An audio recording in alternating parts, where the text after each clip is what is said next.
So guys, Netflix nggak lama ini ngeluarin trailer baru untuk Castlevania Nocturne. Yang bagi lo yang mungkin nggak familiar, jadi ini sequel yang udah lama diumumkan untuk seri animasi Castlevania yang ini jujur merupakan salah satu seri favorit Netflix original favorit gue ya. Yang makanya begitu ini keluar, gue nggak sabar langsung pengen nonton dan senang sekali gue begitu tahu karena keluarnya nggak lama lagi di tahun ini, yaitu di sekitar di bulan September. Nah makanya gue pikir mungkin hari ini bisa fun juga kalau coba kita nge-breakdown sedikit apa aja sih detail-detail yang kita dapat dari trailer baru ini. Dan buat lo yang mungkin udah fans lama seri Castlevania, buat tahu apa sih yang baru di Nocturne ini. Dan kalaupun lo yang misalnya baru ke seri ini, mungkin bisa coba pertimbangin ini worth it ke time gue nggak sih kalau menonton Castlevania Nocturne.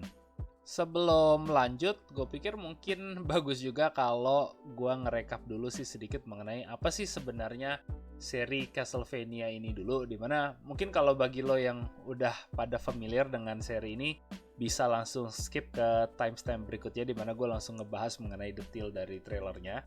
Tapi bagi kalian yang mungkin belum familiar, jadi ini seri animasi yang dikeluarin sama Netflix dan dibikin sama studio Powerhouse. Jadi banyak yang bilang ini juga anime, tapi gue nggak tahu apa label itu sesuai karena ini semuanya dibikin sama tim produksi di Barat gitu ya. Jadi studio Powerhouse itu basisnya itu di Barat dan bukan di Jepang. Ya, tapi ini juga tentu didasarin dari seri video game sama yang punya Konami. Jadi makanya menarik karena walaupun produksinya dari tim Barat, ini berdasarkan IP yang dari perusahaan Jepang juga. Jadi memang interseksinya banget ya, makanya gue jadi agak bingung apa ini masuk kategori anime atau enggak.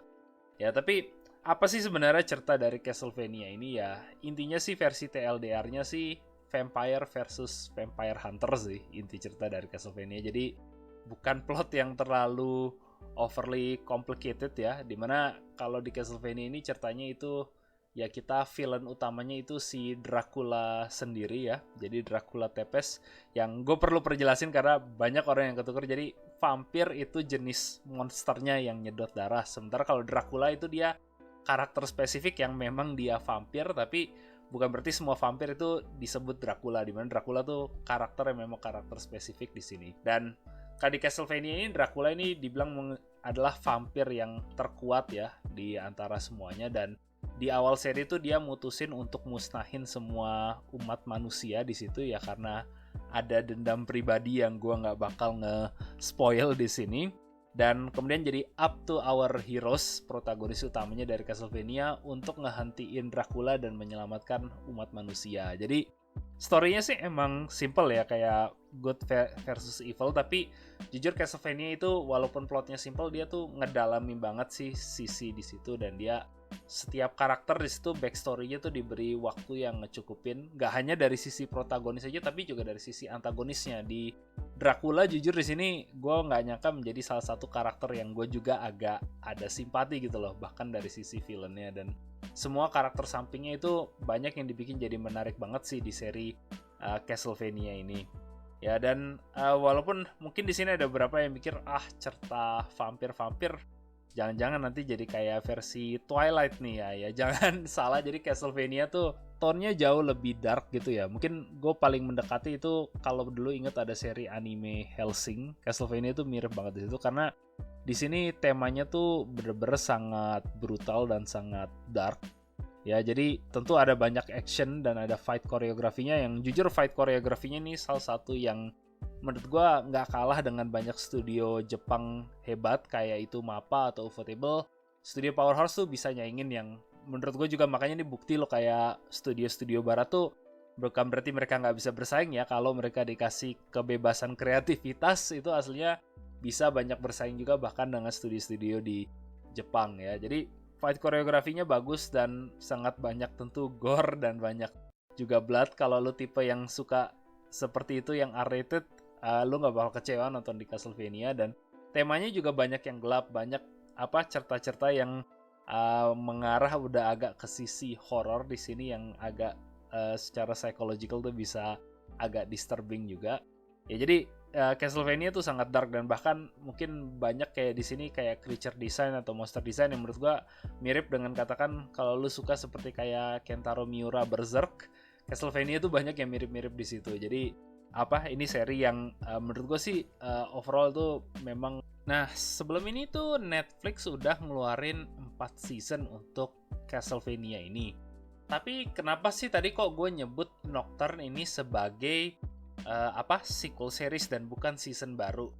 Nah, alasannya itu karena kalau setelah 4 season Castlevania sebelumnya itu bisa dibilang kayak cerita dari original series tuh udah tamat gitu ya.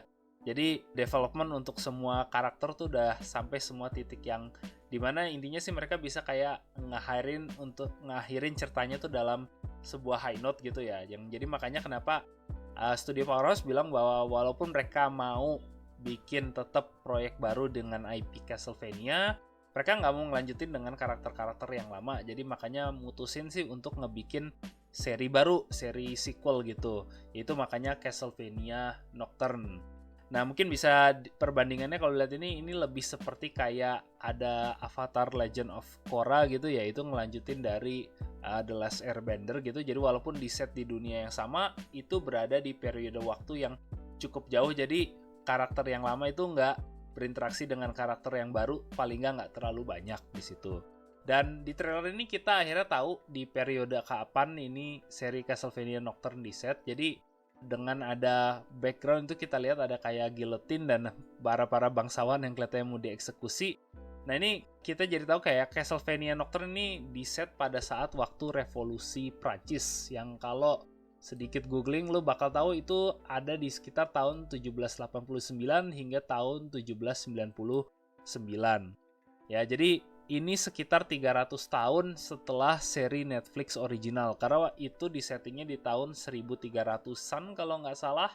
Ya, jadi dengan periode waktu yang berbeda cukup banyak itu, kemungkinan besar sebagian besar karakter utama di seri Castlevania itu tentu udah lama meninggal di sini. Dan makanya kita juga diintroduce ke protagonis baru untuk Nocturne, yaitu adalah Richter Belmont. Dan ini hubungannya dengan seri Castlevania lama, karena kalau familiar ya, jadi Belmont, jadi Richter ini dia adalah keturunan dari Trevor Belmont, yaitu salah satu protagonis di seri Castlevania yang original.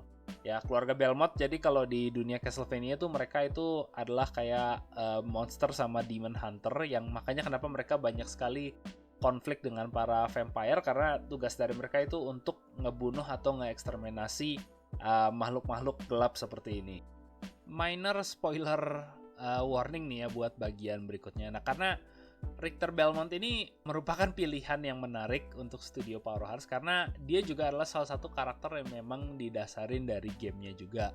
Dan kalau Richter yang menjadi protagonis untuk Nocturne, kemungkinan besar Castlevania Nocturne ini didasarin dari antara game Castlevania Rondo of Blood atau Castlevania Symphony of the Night.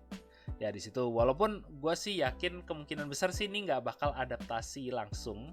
Ya, kalau kita ikut kronologi sih kemungkinan besar mereka adaptasi Rondo of Blood. Dan menurut gue kenapa Rondo of Blood itu yang kemungkinan yang nggak bakal adaptasi langsung, karena ceritanya di situ itu berfokus tentang ada sebuah cult atau kayak aliran sesat yang mereka pengen mencoba untuk nge-revive Dracula yang sebelumnya udah dikalahin sama protagonis Castlevania yang sebelumnya itu. Ya, jadi Richter itu kemudian dimotivasinya kalau di game itu dia pengen menyelamatin kekasihnya dia, Annette, yang diculik sama grup ini karena pengen digunakan sebagai kayak sacrifice untuk membangkitkan Dracula. Nah, kenapa gue bilang kemungkinan ini bukan adaptasi langsung? Karena banyak plot point di Rondo of Blood itu udah dipakai di season 4 seri Castlevania sebelumnya. Jadi kemungkinan sih Powerhouse nggak bakal ngulang plot point yang sama di situ. Dan juga ini spoiler warning banget kalau bagi yang belum nonton season 4 Castlevania. Jadi di akhir season 4 itu kita find out bahwa ternyata Dracula tuh udah di revive, tapi bukannya kembali sebagai villain, dia mutusin untuk hidup nyaman dengan istri tercintanya dia di countryside gitu. Jadi ini kenapa juga menurut gua kenapa ini kemungkinan besar nggak adaptasi langsung dari Rondo of Blood. Nah, motivasi Richter tapi sepertinya kalau di Nocturne ini dia lebih berbasis ke balas dendam. Jadi kita lihat kalau di trailer itu ada sebuah vampire yang kita nggak tahu namanya, itu sepertinya konflik dan kemudian ngebunuh ibunya dari Richter ini sendiri. Dan Richter ini sepertinya dia kayak membasmi atau memburu vampire itu lebih motivasinya karena ngebunuh ibunya di sini. Tapi walaupun plotnya itu nggak langsung adaptasi dari Rondo of Blood, kelihatannya dia tetap masih ngambil-ngambil karakter penting dari situ ya. Karena ada kita lihat juga beberapa karakter sama, seperti contoh ini ada yang kelihatannya sepertinya Annette. Jadi Annette itu kalau di gamenya itu dia kekasihnya Richter. Nah tapi kalau di sini sepertinya dia adalah sebuah magic user, mirip seperti kayak Sypha di seri Castlevania yang original. Ya, sama kita juga lihat ada sepertinya Maria, jadi dia karakter penting yang saudara Annette juga dari game. Di sini dia kelihatannya sepertinya terlibat ke konspirasi di revolusi Prancisnya, dimana ada kayak plot di Nocturne ini kelihatannya para vampir itu manfaatin ketidakstabilan kondisi politik Prancis pada saat revolusi ini untuk ya belum ketahuan tujuannya apa, tapi kelihatannya untuk menguntungkan diri mereka sendiri ya. Ya menurut gue sih ini setting yang lumayan menarik karena revolusi Prancis tuh gue bukan expert, tapi setahu gue tuh kayak ada banyak revolusi Prancis berbeda dan mereka tuh cukup brutal juga, banyak sekali kayak clash antara otoritas sama para protestannya di situ yang ngeprotes gitu, yang revolusionernya. Banyak sekali eksekusi publik yang cukup gory dan banyak sekali ini tema-tema dark yang bisa disentuh di setting revolusi Prancis ini. Jadi menurut gua Nocturne ini milih suatu setting yang menarik. Nah, yang buat kita belum ketahui banyak itu mungkin di sini itu adalah nanti siapa yang bakal jadi antagonisnya nih nanti di Castlevania Nocturne ini, karena kemungkinan besar nggak mungkin dia tadi kayak gue bilang nggak menggunakan Dracula lagi. Nah, kelihatannya sih yang tentu yang salah satu utama itu ada satu vampir ini yang kita nggak tahu siapa, tapi tentu menjadi salah satu antagonisnya karena dia yang menjadi membunuh ibunya si karakter utama si Richter ini. Nah, beberapa karakter lain yang juga kelihatan terlibat itu ada beberapa vampire wanita berbeda yang sepertinya ini mereka mempunyai suatu plot yang tadi gue bilang itu terlibat dengan revolusi Prancisnya ini. Jadi kelihatannya ini yang bakal menjadi antagonis utama nanti di Castlevania Nocturne.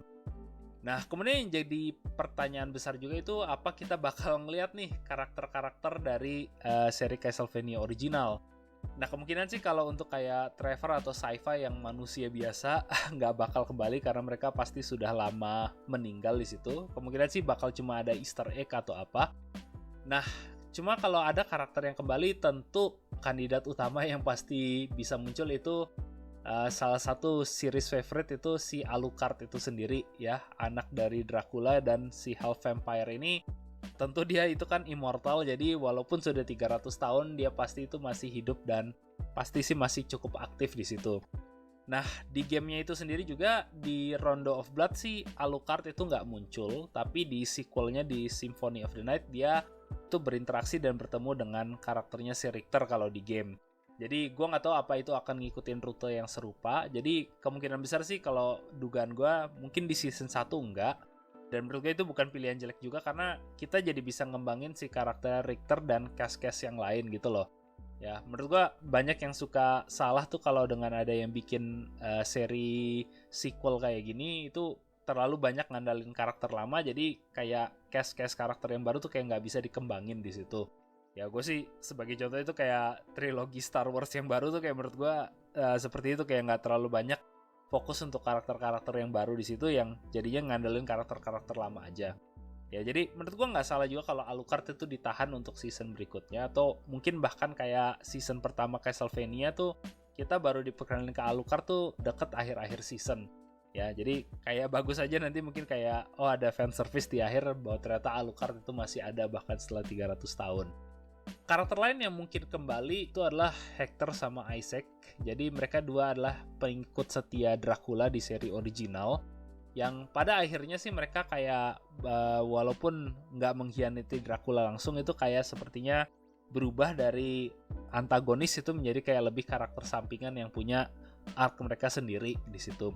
Ya, jadi mereka berdua ini manusia, jadi harusnya sih udah menua secara alami, tapi diceritanya kalau tahu mereka itu kan kayak Forge Master yang juga tahu Dark Magic, dan menurut gue sih nggak terlalu aneh kalau misalnya mereka ada nemu suatu kayak Dark Magic untuk memperpanjang nyawa keduanya. Dan kenapa mungkin mereka yang kembali, karena dua karakter ini adalah arc yang menurut gue agak cukup gantung di seri Castlevania original, dan gue masih agak penasaran itu mereka perkembangan ke depannya gimana. Jadi kalau kembali di Nocturne sih menurut gue itu bukan sesuatu yang aneh juga.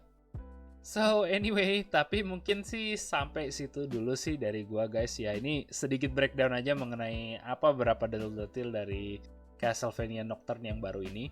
Ya menurut lo gimana? Apa lo tertarik ke Castlevania ini? Ya kalau lo tertarik mungkin nggak harus lama-lama menunggu, karena ini bakal datang di Netflix di September 28 ya. Jadi lo bisa cari tahu sendiri.